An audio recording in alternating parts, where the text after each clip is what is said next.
Welcome back, folks, to another episode of Goal Sided. A bit of a bonus episode here. You know, we like talking about La Selección de México.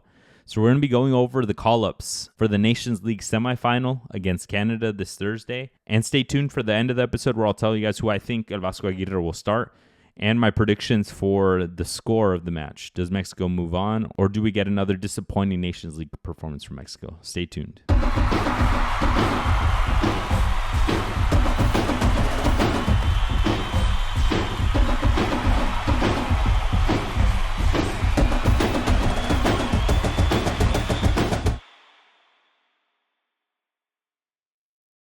El Vasco Aguirre's men. He called up 23 players. 22 are only going to be coming through because of Carlos Moreno. We'll talk about that in a second. Porteros, starting right at the top, Luis Ángel Malagón, the presumed starter del América. Rangel de las Chivas. Carlos Moreno del Pachuca.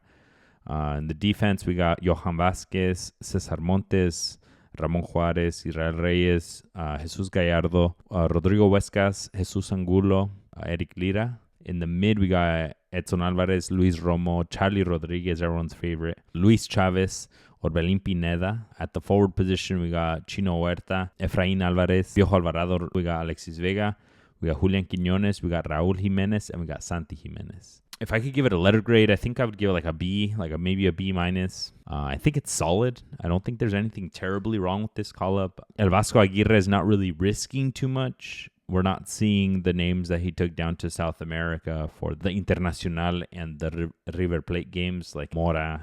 He's not calling up Elias Montiel, which I know a lot of people were screaming about. The only U21 player that we got in this call-up is Rodrigo Huescas, and that's by a long shot. After that, Santi Jiménez at 23, almost 24. So not too much of youth, nothing really to write home about anything new.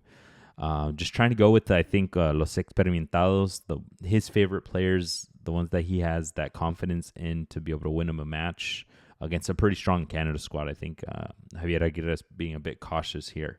If we're talking about positions that I think kind of lacked, I think the outside back position, more than anything left back, I think Mexico is just kind of weak at that position. We see Jesus Angulo there and we see Gallardo, right? We'll go over who I think would start, but I think that's kind of a battle of for that position, which is not almost like a battle of mid, like not too many great options there right now. Omar Campos has been injured or not doing great with Cruz Azul, who we thought was going to be the future. So I think that's somewhere where we can get hopefully some future players ahead of the World Cup. This is my favorite goalkeeper group we've had in a long time, especially under El Vasco Aguirre. I think Carlos Moreno is a player that's been snubbed for the longest time and needs to be given his respect, his flowers. He's been balling out, took Pachuca all the way to the Club World Cup, and I think he deserved this for a good while now. Unfortunately, he's not making the call-up because he had visa issues. Apparently, his visa expired a couple of weeks before the call-up, somehow had no idea, and could not get the renewal done in time before Thursday, so he has to miss out on this. How unfortunate is that? He was one of the players I was most excited about on this call-up, one of the few new ones. And I thought he was one of the most deserving. Like, I don't get why we had Andres Sanchez there for a good long time. Carlos Moreno took that Pachuca squad to a Club World Cup. I think he had a big piece of that.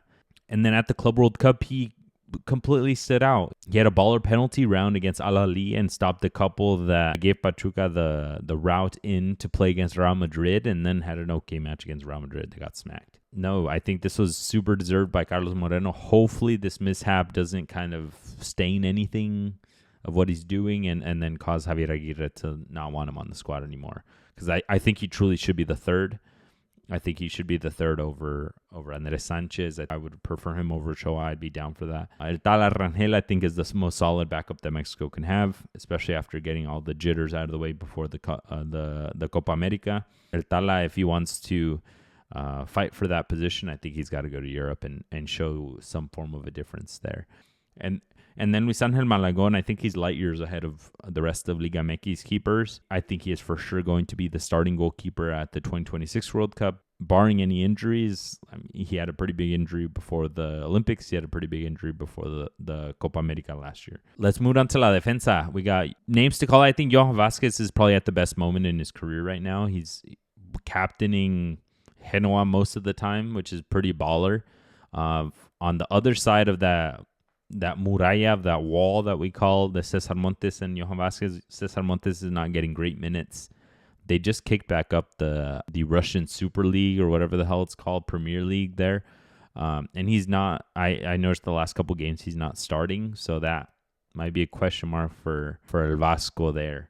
Ramon Juarez is probably the one that would best benefit from that, because he seems to be plug and play the backup for either of them, with no Chiquete Orozco in the squad. Like I mentioned, the right back position I think is going to be pretty open competition. Jesus Angulo and Gallardo, I think it's pretty mediocre battle for that position, but that's all that they really have for left back. And then I think Huescas is a strong pick here with Reyes there as well to fight out that position. In the mid, it's pretty thin. Edson Alvarez always got to be there, even though he's not getting great minutes at West Ham. Luis Romo, I think I really like Luis Romo's level right now with Chivas. I think he's learning to be a leader of that squad with a lot of players that are under his level, unfortunately. Everyone's favorite Charly Rodriguez being back. Luis Chavez, another one that in the Russian Premier League is just now getting back into the rhythm. He is getting a lot of minutes. He's getting all the minutes, but they've only had 2 matches so far. In the forwards, I think a couple to call out there. Chino Huerta is having a great transition over to Europe. He is coming off the bench every once in a while, but I think just being over there is probably lighting El Vasco's eyes. As far as firepower goes, I think Mexico is not really liking that from the forward position at the moment. Alexis Vega is probably at the best moment of his career as well. Julian Quiñones is balling out right now side by side with Aubameyang over in the Saudi Pro League. That's going to be a hard one to pick right there for El Vasco. Raul Jimenez and Santi Jimenez is turning into a really good battle. Santi's struggling a little bit with AC Milan, but Raul Jimenez is just really, really solid at Fulham right now. A good amount of options for El Vasco to choose from, so it's going to be interesting to see what happens there. Some snubs from this round that I think I've been seeing all over Twitter that people think should have been on this list. Maybe deserve, maybe not. But Chiquete Orozco is not on the list. In my opinion, I'm not super upset about that. Going to Cruz Azul wasn't the best decision for his career, unfortunately. No matter what happened between him and Chivas, Europe would have been the best option. And with Cruz Azul not playing as beautifully as with Anselmi Ball under Vicente Sanchez, even though they're winning games, I don't think it's the best thing for Chiquete Orozco. And he's not getting every single minute either, so it's not helping his case there. I can see him making it back for the World Cup, but I think it's going to take a big effort on his side in league, because at this point he's not going to go to Europe before the World Cup. Marcel Ruiz is probably the one that a lot of people are screaming about the most. 1 goal, 4 assists on the season. I agree. He's probably in one of his best moments, especially offensively. And everyone says, bring him instead of Charly Rodriguez, right?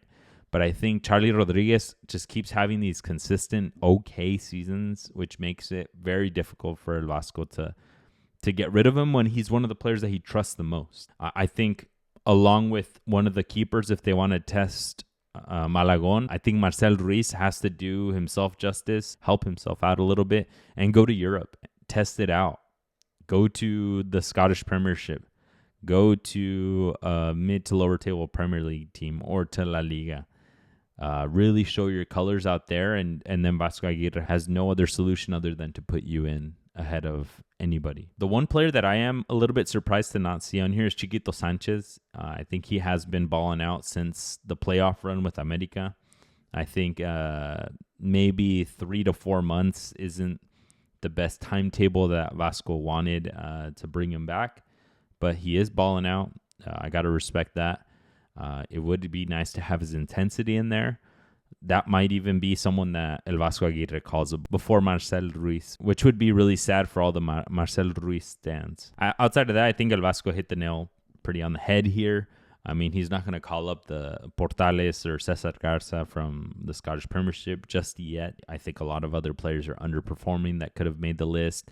Henry Martin, I think, is another one that people call out as a snub. I don't really get what Vasco is doing here. A lot of people are saying that he maybe brought Quiñones as that third backup striker type thing. I only see 2 strikers here. I see Raul Jimenez and I see Santi Jimenez. I don't really see why he wouldn't bring Henry Martin as the third, unless he only needs 2. maybe that gives us a little bit of an idea that he's only going one up top. So we're already starting to get some predictions from folks, even some confirmations that certain players will be there. But I'm going to give you guys a bit of my thoughts on what I think El Vasco Aguirre will do. Not necessarily who I think is going to start, but who I think El Vasco will put into start. Some Twitter pages are already calling out that apparently Luis Angel Malagon, Eric Lira, and Jesus Gallardo will be starting. The one out of that group that's kind of surprising me is Eric Lira more than anything. I am taking that into account here. But at goalkeeper, I think Malagon is going to start. I don't think there's any way around it. I highly doubt El Vasco in a big game like this would be going with anybody other than his strongest keeper at the moment. In a back line of 4,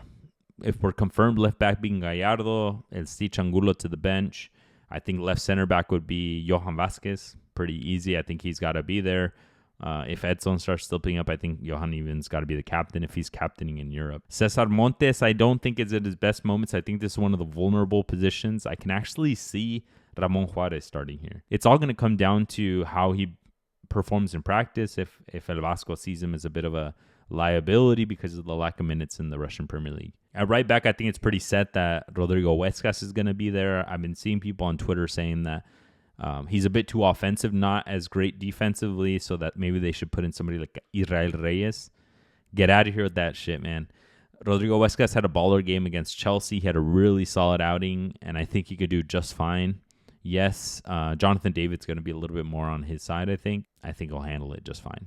In the mid, if we got confirmed Eric Lira, I think that takes the place of who I thought was going to start, which would have been the biggest clickbait of this entire video. I thought Charly Rodriguez was going to start. I thought it was inevitable, but apparently Eric Lira is going to start, so I think that means that Charly's not going to start. With him, I think it would be Edson, who is always there, El Eterno, he's got to be there, the captain. And then I think the third center mid to be there has got to be Luis Romo. I think El Vasco is completely done with Orbelin Pineda getting very few minutes. I think against Honduras in the last matchup, he came on in the 90th minute just to waste time. We'll see what Eric Lira's got to show. He had a really great outing in South America with a BC squad, but I think he may be surprised El Vasco. At the forward position, on the left-hand side, I think this might be a surprise to some folks. I got Alexis Vega starting. I think El Vasco really respects El Nalgas de Oro. I think he sees what he's doing with Toluca and gives that high praise. I think he'll start on the left side over El Chino Huerta, mainly because El Chino Huerta is still a bit of a rotation player at Anderlecht. El Vasco will maybe bring him off the bench for that spark that El Chino provides. Just this past weekend, getting a goal and an assist in like 15 minutes. He got great stats in that match, but maybe not do himself a favor as like a great super sub. On the other side, on the right-hand side, with El Chino not starting, I got Quiñones on the right-hand side. Quiñones started the first match against Honduras, and he's balling out at the Saudi Pro League. I think he has all of the merit to start at any position with La Selección de Mexico, just with those stats. That makes the wings pretty strong for Mexico. At the 9, it could be a bit controversial, but I think Raul Jimenez has to start at the moment. He's been really consistent with Fulham. I think Santi Jimenez hasn't been super consistent since moving over to AC Milan. Yes, he has some great performances, but Raul Jimenez is being really, really consistent, and it's his spot to lose at the moment. Santi Jimenez is going to come off the bench and hopefully provide a really good spark that Mexico might need in second halves. So that wraps up my starting 11 for that match. I think El Chino Huerta will probably come off the bench. I think he might do some dumb shit and put in like Charly Rodriguez pretty soon off of the bench. El Piojo Alvarado is not in a great moment, so I don't even trust him to come off the bench if Mexico's losing. But the starting 11, I think Mexico is cooking up a pretty good starting 11 for the 2026 World Cup little by little. I do think Elias Montiel and some of those youngsters should have been there, maybe skip the process, but they're probably being kind of protected so that they can ball out at the U20 World Cup, trying to get Mexico some glory at the youth stages like we know that they always do in this federation. It's all about those shiny trophies at that level, and then who knows if they make it to the upper level, right? But I think by the 2026 World Cup, we'll get an Elias Montiel at the World Cup. Maybe not Gilberto Mora just quite yet, but Montiel, I think, should be there. All right, folks, so let's get into some predictions. We all know this Thursday is the matchup between Mexico and Canada. The U.S. plays against Panama to see who faces off in the final. This one is a one-game knockout, unlike the match against Honduras. So let's get right into it. My prediction for this match, I think Mexico is going to end up taking it. I got a 2-1 scoreline. I think Mexico has enough firepower with this squad to be able to hurt Canada multiple times. Raul Jimenez at a really good moment. Julian Quiñones at a great moment at the Saudi Pro League. I think he gets a goal involvement. Alexis Vega, I think he has no excuse now at this point. With how good he's playing with Toluca, I think he has to ball out this game. And if he doesn't, Cesar Huerta is right there to take over and to provide that spark that we all know that he does. I am a bit worried about Canada's attacking front, but I think Mexico has enough to hold that off. Jonathan David's got to be the number one priority for Mexico's defense to just take care of. But we might get a crazy informed Alphonso Davies after the Champions League run that they're on. And then Jacob Schaffelberg every once in a while just pops off and helps out on a wing. So we might get an unlikely hero from Canada, but overall, I think Mexico has enough to take this and then try to fight against the U.S. so that they don't get that tetracampeonato of Nations Leagues. So that's that, folks. I hope you guys liked that. Don't forget to like, comment, subscribe. Tell us your predictions for Vasco's starting 11 and for your score predictions against Canada. Will Mexico move on? Will this be a huge stain on El Vasco's career? Do we get Rafa Marquez way before we're planned? And does he get to take over for the 2026 World Cup if Mexico doesn't make the final? A whole bunch to come out of this. Jump into our Discord so we could talk during the games, and we'll talk soon, folks. Peace.